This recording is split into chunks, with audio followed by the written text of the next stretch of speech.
Hello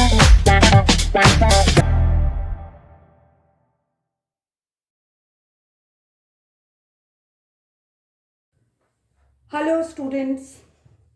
तो आज हम पढ़ेंगे एक और नया chapter, physics motion, chapter 8 and part 1। तो मोशन, सबसे पहले मैं वर्ड को तोड़ूंगी। मोशन माने मूवमेंट होना। किसका मूवमेंट होना? किसी बॉडी का या किसी ऑब्जेक्ट का। अब बॉडी क्या होती है? साइंस की लैंग्वेज में किसी भी चीज को, चाहे वो लिविंग थिंग हो, नॉन लिविंग थिंग हो, चाहे मैं एक मार्कर को ले लूं, इसको कहेंगे एक बॉडी का। एक बॉडी का मूवमेंट शो करना। मूवमेंट कैसे शो करेगा, आप डिफाइन कैसे करोगे? मूवमेंट का मतलब है पोजीशन का चेंज होना, इज कॉल्ड मोशन। अब मैं आपको फिर से समझाती हूं। सपोज मेरा ये मार्कर है, इस मार्कर को मैंने यहां रखा है, ठीक है, यहां पर को रखा है। मैं अपने कमरे में बैठी हूं, कमरे में मैंने एक पोजीशन में मार्कर को रखा है, ठीक है। अब मैं कमरे से बाहर गई, थोड़ी देर बाद वापस आई, मैंने देखा मार्कर को किसी ने उठा के यहां रख दिया। तो क्या हुआ? मार्कर की एक निश्चित टाइम में, एक डेफिनेट टाइम में मार्कर की पोजीशन चेंज हो गई। पहली पोजीशन थी, उसको मैंने बेड में रखा था, सपोज ये बेड है, किसी ने टेबल पे उठा के रख दिया। तो एक टाइम के ड्यूरेशन में मार्कर कहां पहुंच गया? बेड से टेबल में पहुंच गया। तो ये क्या शो किया?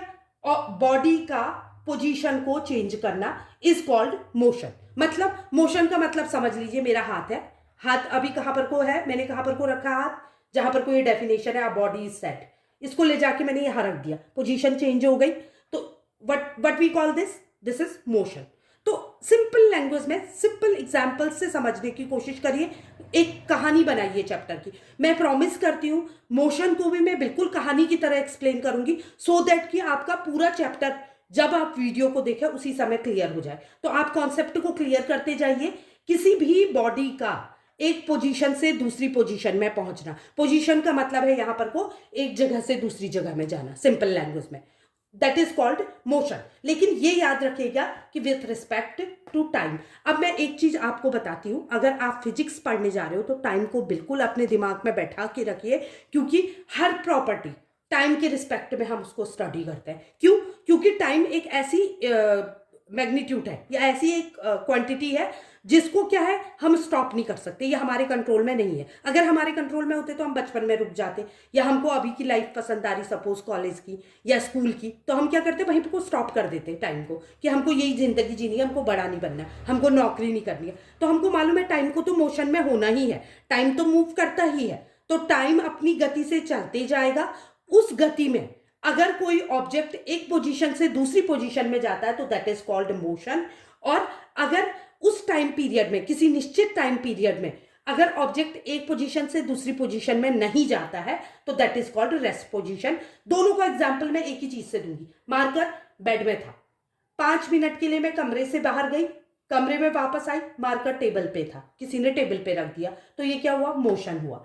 दूसरी पोजीशन, दूसरा एक और कंडीशन देती हूँ, एक केस और देती हूँ कि मार्कर बेड में रखा मैंने, उसके बाद मैं किचन में पानी पीने गई, पानी पी के मैं 4 मिनट बाद लौटी, मैंने देखा मार्कर बेड में ही पड़ा था।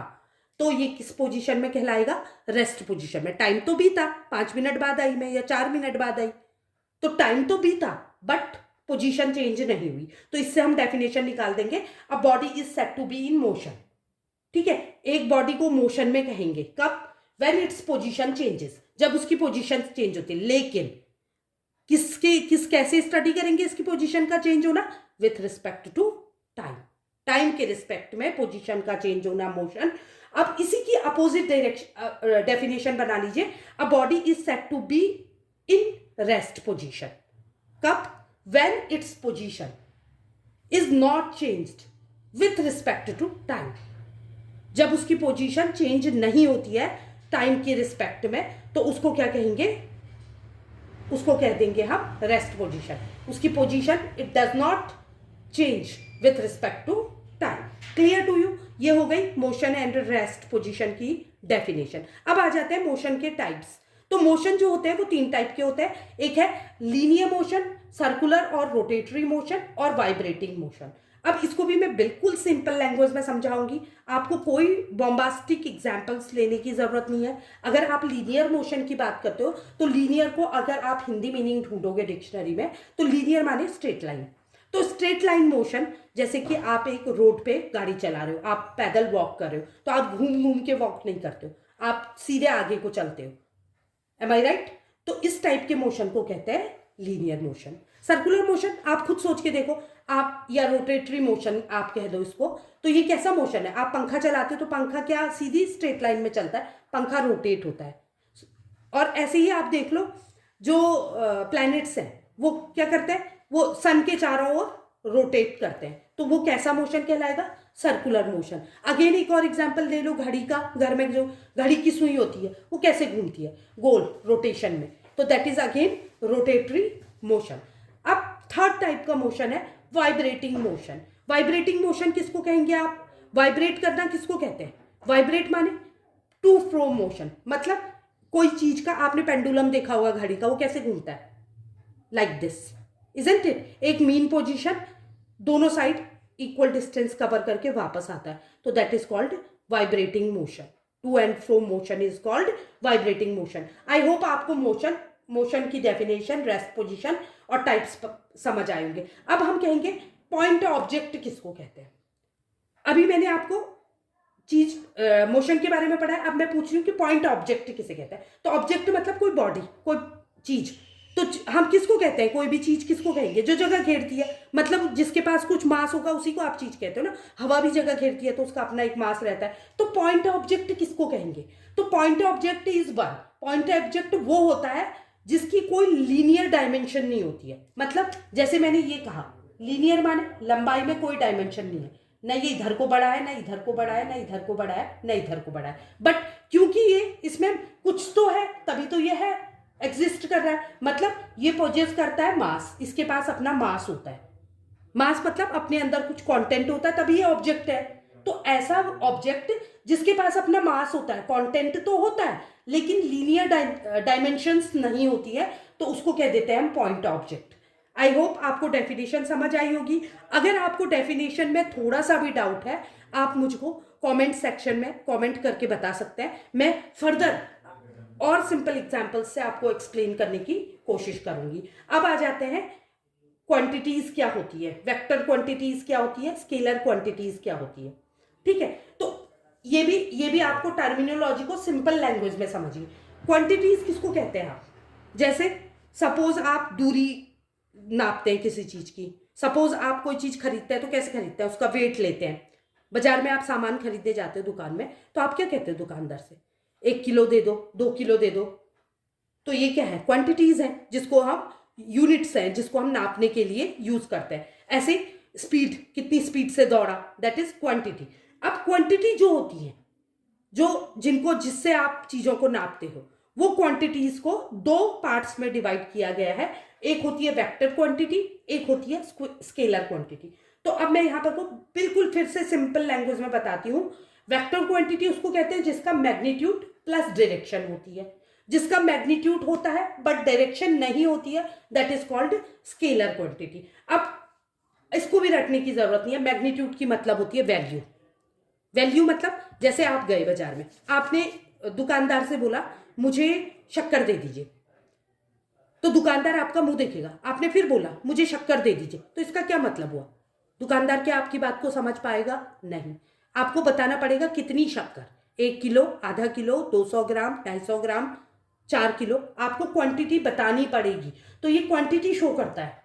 ठीक है, तो क्वांटिटी में मैग्नीट्यूड का होना तो बहुत जरूरी है, चाहे आप स्केलर क्वांटिटी लो चाहे वेक्टर क्वांटिटी। आप कहोगे कि मेरे घर से स्कूल की डिस्टेंस है, तो दूसरा आपकी ओर देखेगा कितनी है। तो मैग्नीट्यूड का मतलब आप समझ रहे हो? नंबर, कितनी, 10 किलोमीटर, 5 किलोमीटर, 2 किलोमीटर, तो इसको कहते हैं मैग्नीट्यूड। तो किसी भी क्वांटिटी में मैग्नीट्यूड का होना, तो उसके बिना तो एग्जिस्ट ही नहीं करेगी वो क्वांटिटी।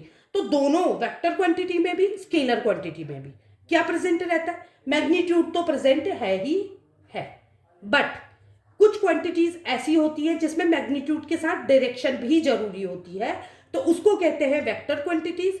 और वो क्वांटिटीज जिसमें डायरेक्शन की जरूरत नहीं होती है उसको कहते हैं स्केलर क्वांटिटीज। जैसे आपने बोला कि मेरे घर से स्कूल की डिस्टेंस 5 किलोमीटर है, तो क्या आपको इसको बताने के लिए डायरेक्शन की जरूरत है? क्या आप ऐसा कहोगे कि मेरे घर से स्कूल की डिस्टेंस 5 किलोमीटर ईस्ट है? नहीं, आपको डायरेक्शन बताने की जरूरत नहीं रहती है। तो ऐसी क्वांटिटीज को हम स्केलर क्वांटिटी कहते हैं। जहां आपको डायरेक्शन भी बतानी पड़ती है, उस क्वांटिटी को हम कहते हैं वेक्टर क्वांटिटी। जैसे फोर्स, आपसे मैंने कहा कि इसको फोर्स लगा के इस अलमारी को खिसका दो, तो आप मेरी ओर देखोगे किस डायरेक्शन में। जहां डायरेक्शन बहुत इंपॉर्टेंट है किसी क्वांटिटी को एक्सप्लेन करने के लिए, तो उसको कहते हैं वेक्टर क्वांटिटी। आई होप इतना आपको क्लियर हो गया होगा। अब पढ़ेंगे हम uniform motion and non uniform motion. Motion आपके समझ आ गया, तो अब पढ़ेंगे मोशन के दो प्रकार क्या होते हैं, एक नॉन यूनिफॉर्म मोशन, एक यूनिफॉर्म मोशन। तो मोशन मतलब मैंने कहा पोजीशन का चेंज होना, ठीक है। अब ये पोजीशन का चेंज अगर ऐसे होता है, सपोज आपने एक डिस्टेंस कवर की, या मैं कहूंगी आपने एक डिस्प्लेसमेंट किया। सपोज आप 1 किलोमीटर चले और कितने घंटे में, सपोज आप 2 घंटे में, 2 आवर्स लगे आपको।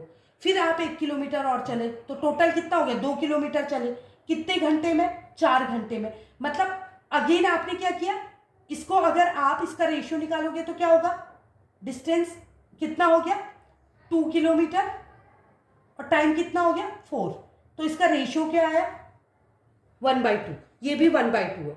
तो क्या होगा, जब आप equal distance equal time interval में तय करते हो, सपोज इसमें 2 घंटे लगे, अगले 1 किलोमीटर में आपने फिर 2 घंटे लगाए, अगले 1 किलोमीटर में फिर 2 घंटे लगाए, तो that is called uniform motion. But इसके अगेंस्ट अगर आप 1 किलोमीटर 3 घंटे में पहुंचे, आपने रेस्ट ले लिया, बीच में आपको रेड सिग्नल मिल गया, नेक्स्ट 1 किलोमीटर आप केवल आधे घंटे में कवर कर दिए, तो ये क्या हो रहा है, आपका टाइम इंटरवल चेंज हो रहा है, टाइम पीरियड चेंज हो रहा है। तो ऐसे मोशन को आप नॉन यूनिफॉर्म मोशन कहेंगे। अगर हम डिफाइन करेंगे तो कैसे डिफाइन करेंगे, uniform motion is the motion in which equal distance is covered in equal interval, time interval या इक्वल इंटरवल ऑफ टाइम। और non uniform motion is the motion in which unequal distance is covered in equal interval of time. Again मैंने यहां दोनों में एक चीज same कही, क्या, इक्वल इंटरवल ऑफ टाइम, क्योंकि मुझे मालूम है कि टाइम को मैं मेरे हाथ में नहीं है, मैं उसको चेंज नहीं कर सकती, इसलिए टाइम का इंटरवल दोनों में इक्वल रहेगा। चेंज क्या होगा, सिर्फ डिस्टेंस कवर्ड। तो एक हो गया यूनिफॉर्म मोशन, एक हो गया नॉन यूनिफॉर्म मोशन। अगले लेक्चर में हम स्पीड एंड वेलोसिटी के बारे में पढ़ेंगे। आई होप आपको सब ये कॉन्सेप्ट समझ आया होगा। दूसरे नेक्स्ट वीडियो में मैं इसके आगे एक्सप्लेन करूंगी। Thank you.